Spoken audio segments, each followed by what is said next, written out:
আসসালামু আলাইকুম রহমতুল্লাহি ওয়া বারাকাতু। আজকে সকাল সকাল আইসা পড়ছি নতুন একটা ভিডিও নিয়ে। আজকে ভালো একটা জিনিস বানাইয়াম, আমার খুব পছন্দের একটা জিনিস। তো এই জায়গায় দেখতেছেন অনেকগুলা মাছ, এগুলা হচ্ছে পোয়া মাছ। তো আজকে বানাইয়াম কচু পাতায় পোয়া মাছের বড়া। তো এই বড়াগুলা খাইতে যতটা মজা, দেখতে অতটা সুন্দর।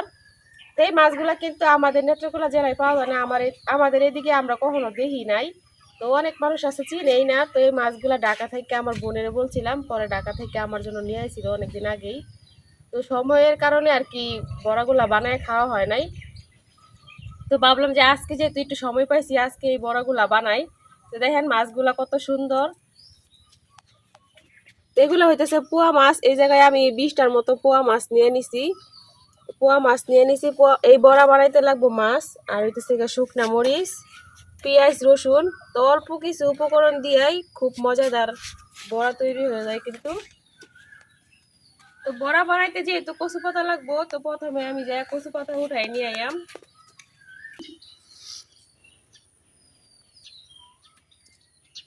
তো ওইদিকে নতুন নতুন আগে কচু পাতা হয়েছে, তো ওই জায়গা থেকে কিছু কচু পাতা উঠাই নিলাম।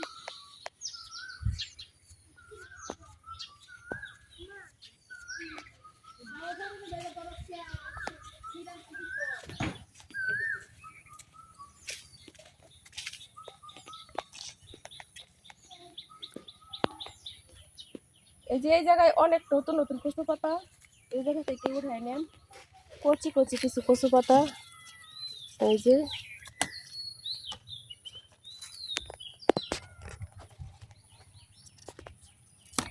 শুধু মাঝখানের পাতাগুলো উঠাই নিতেছি।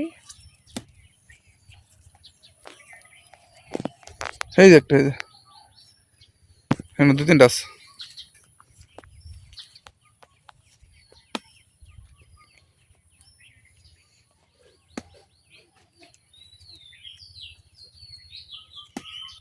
ভিতরে একটা আছে তোমার।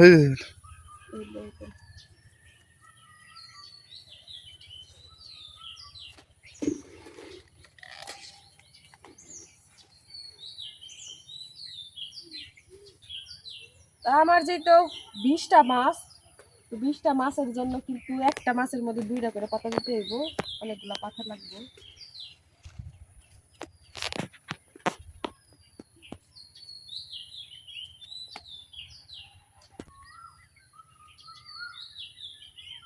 আমাদের এদিকে অনেক পাতা আছে, এই জন্য আমরা একটু বেশি করে দেই। তো যাদের পাতা কম আছে তারা একটা করে দিতে পারেন। বেশি করে পাতা দিলে আর কি একটু ভালো লাগে খাইতে।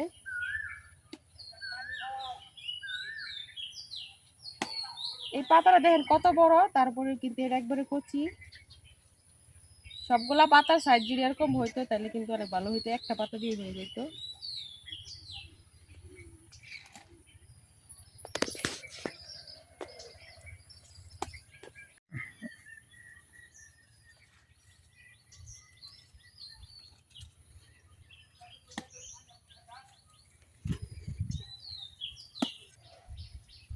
এই জায়গায় আমি অনেকগুলা পাতা উঠাই নিছি, আশা করি এই পাতাগুলা দিয়েই হয়ে যাইব। আর না হইলে তো এই জায়গায় পাতা আছে, পরে আবার কিছু উঠাই নেম। তো এখন জায়গা রান্না করে। তো পাড়া পোতা লয়ে বসে পড়ছি মরিচ পাড়তে। মরিচগুলো আমি একটু পানিতে ধুয়ে নিতেছি, কারণ মরিচের মধ্যে অনেক ময়লা থাকে অনেক সময়।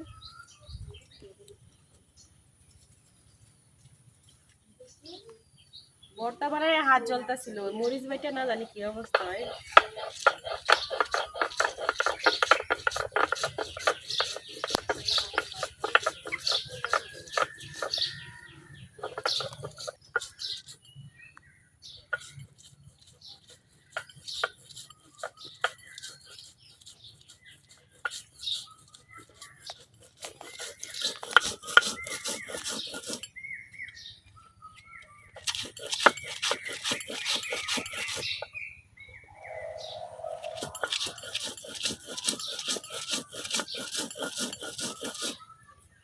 মরিচগুলো আমি এখন আদা বাটা করে বাইটা নেম।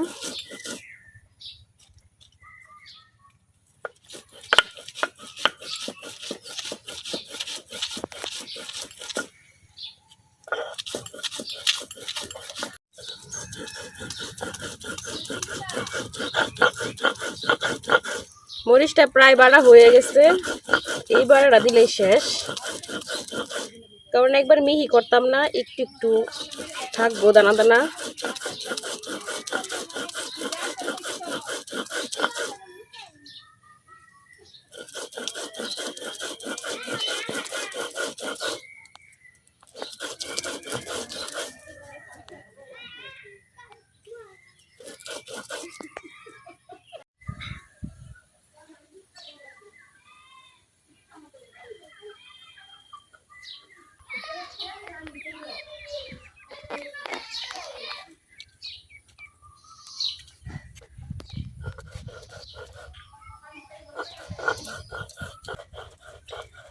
মরিচগুলা আদা বাটা করে আমি বাইটা নিছি, এখন পেঁয়াজগুলা আদা বাটা করে বাইটা নেই, পেঁয়াজের আগে রসুনটা বাইটা নেই।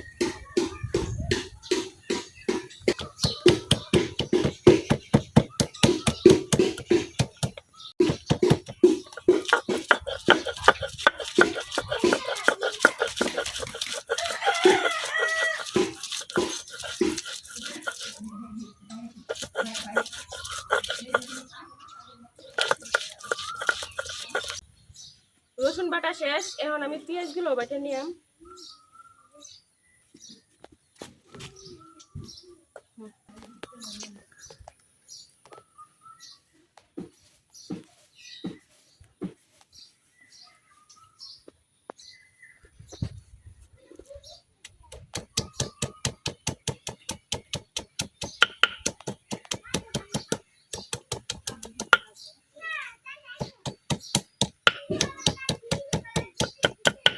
পেঁয়াজগুলো আমি মিহি করে বাটতাম না, হালকা বাটা দেম। এই ভর্তাটার মধ্যে কিন্তু সব কিছুর থেকে পেঁয়াজটা একটু বেশি লাগে, পেঁয়াজটা বেশি দিলে খাইতে অনেক ভালো লাগে।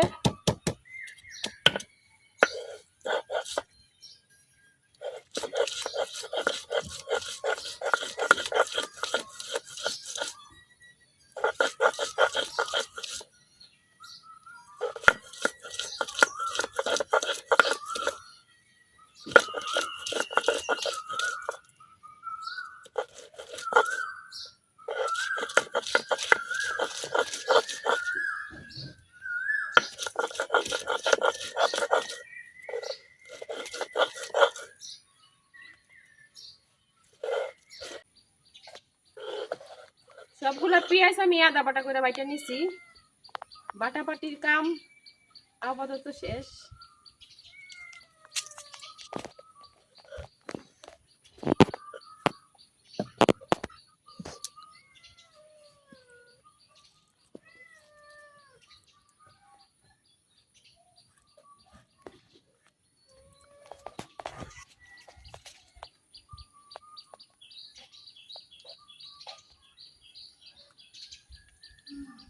এখন সবকিছু একসাথে মিক্স করে নেয় ভালো মতো।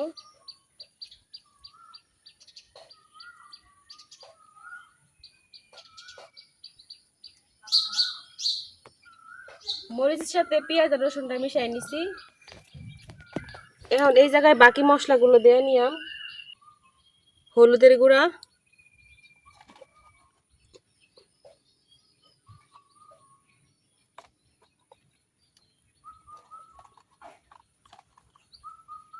লবণ আর মরিচ তো আছেই।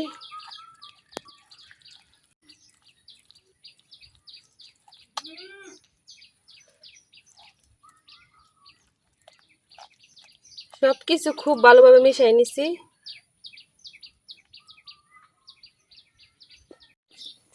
এখন দিয়ে দিতেছি একটু সয়াবিন তেল।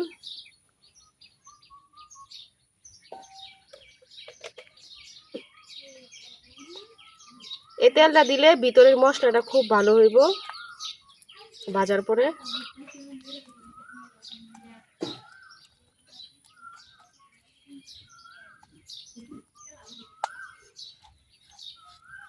মশলাটা কিন্তু একেবারে পুরাপুরি রেডি।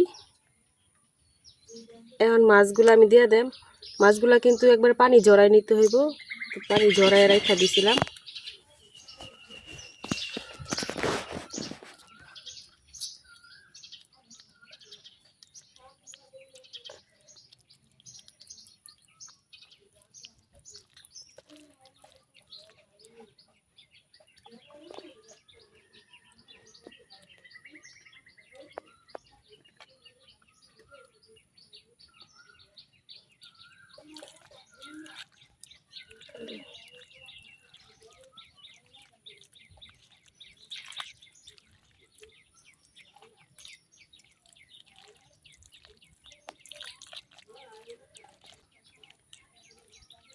মাছের সাথে মশলাটা আমি খুব ভালোভাবে মিশিয়ে নিছি।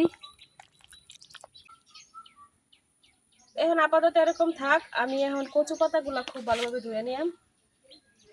আর হাত কিন্তু আমার অলরেডি জ্বলা শুরু হয়ে গেছে।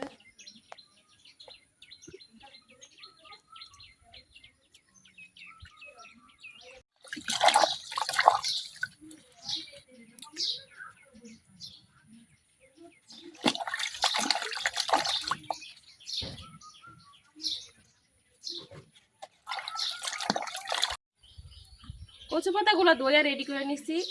এখন এই জায়গায় বড়াগুলো ভালোভাবে দিয়ে নিলাম। তো আমার মাছগুলো যেহেতু একটু বড় বড়, একটা একটা দিলেই হইব।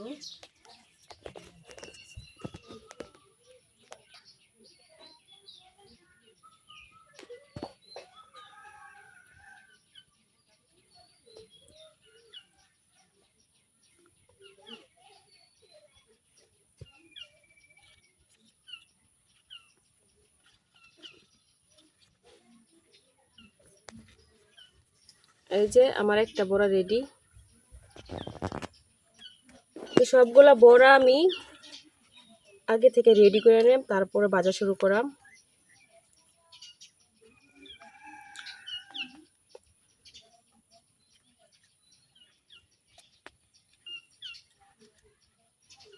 বড় পাতা হইলে এই একটা সুবিধা আর কি, সুন্দর মতো পেঁচানো যায়।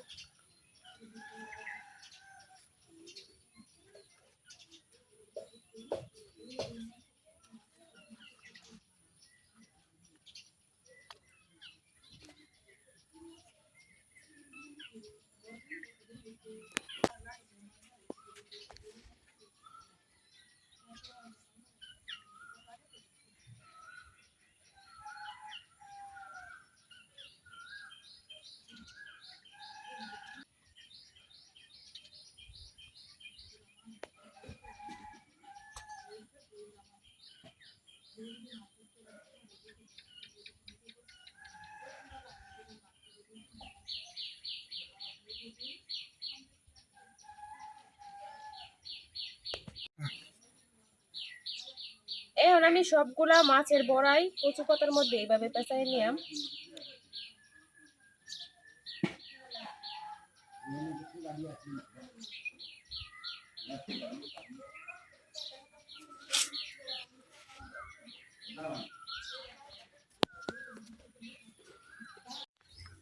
সবগুলা বড়া কিন্তু আমি একেবারে কচু পাতার মধ্যে মুড়াই নিছি। সবগুলা বড়াই কিন্তু মোড়ানো হয়ে গেছে। এখন বাজার লাগা চুলার মধ্যে কড়াই বসাই দিতেছি। ভাত অনেক আগেই হয়ে গেছে, কিন্তু বড়া রেডি করতে করতে চুলার আগুন একবার নিভে গেছিল। এখন চুলার আগুন ধরে নিছি। এই বড়াগুলা গরম ভাত দিয়ে অনেক মজা, এই জন্য আর কি গরম ভাত রান্না করছি। কড়াই গরম হয়ে গেছে, এখন কড়াই তেল ঢালিতেছি।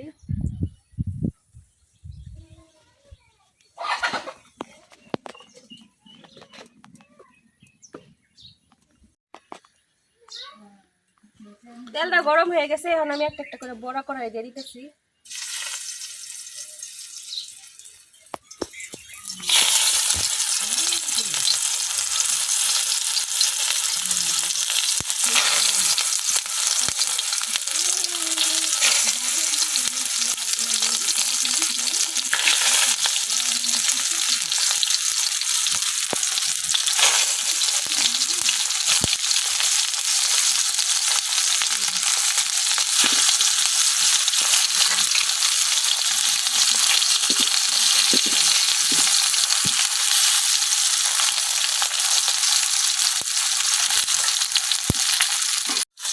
তো আমি অল্প কিছু বড়াই দিয়ে নিছি, এখন ডাইকা দেন।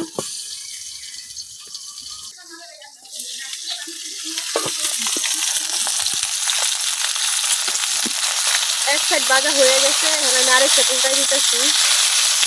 এই বড়াগুলো একবার অল্প আছে, অনেকটা সময় নিয়ে ভাজি করা লাগবে।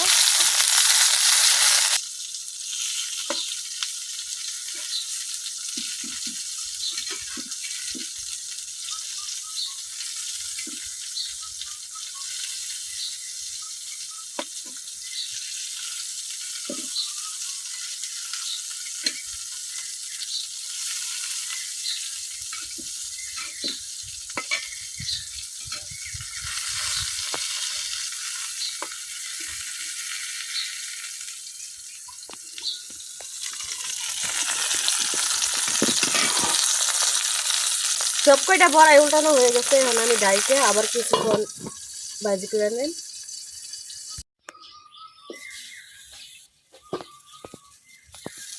বড়াগুলো আমি উল্টায় পাল্টায় খুব ভালোভাবে ভাজা নিচ্ছি।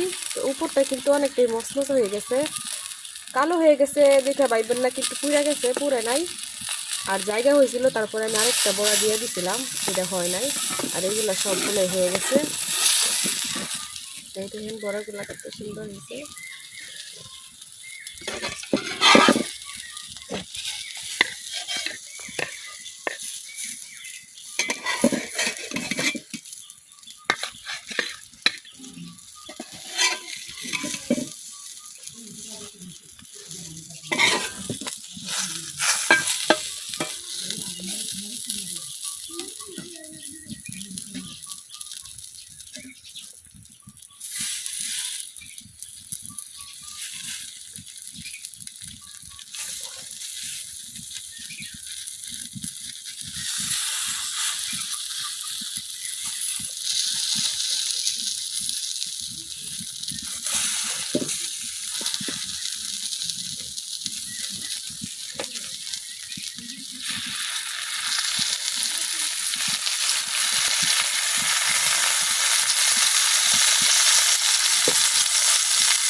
বড়া এক দিক দিয়ে বাজা হয়েছে, আরেক দিক দিয়ে শুধু শুধুই খাইয়া নেওয়া হয়েছে। তো অনেকগুলো বড়া ভাজি করছিলাম, অর্ধেক বড়া খাওয়া হয়ে গেছে।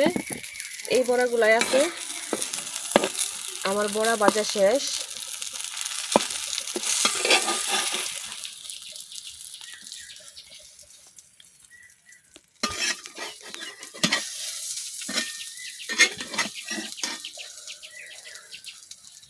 পাতাগুলো একবারে উপর দিয়ে মচমচা হয়ে গেছে।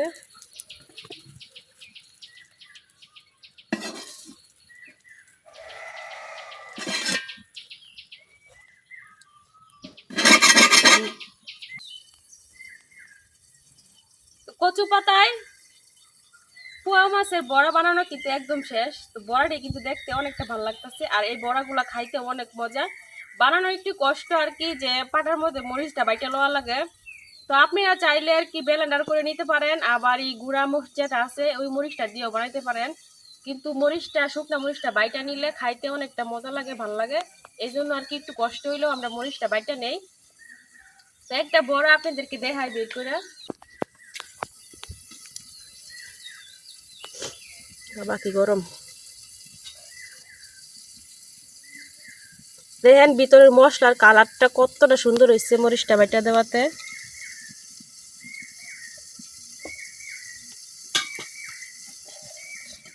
এই যে পাতাগুলো একবারে কচি, অনেক সিদ্ধ হয়ে গেছে তাড়াতাড়ি।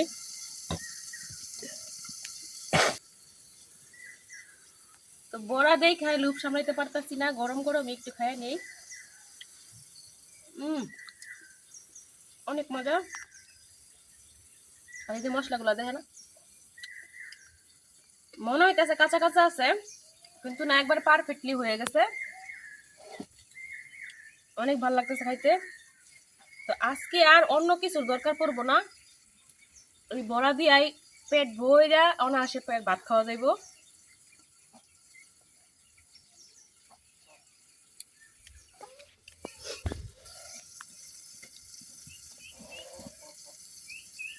গরমের জন্য হাত দেওয়া যাইতেছে না, আর মাত্র উঠাইছি দেখেন ধোয়া উঠতেছে। আর দেখেন মশলাগুলো কত সুন্দর ভালোভাবে হয়ে গেছে।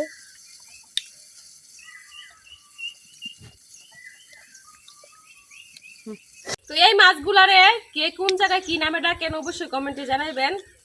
আর আমার বড়াগুলা কেমন হয়েছে তাও জানাবেন। আজকের ভিডিও পর্যন্ত, সবাই ভালো থাকবেন, সুস্থ থাকবেন, আল্লাহ হাফেজ।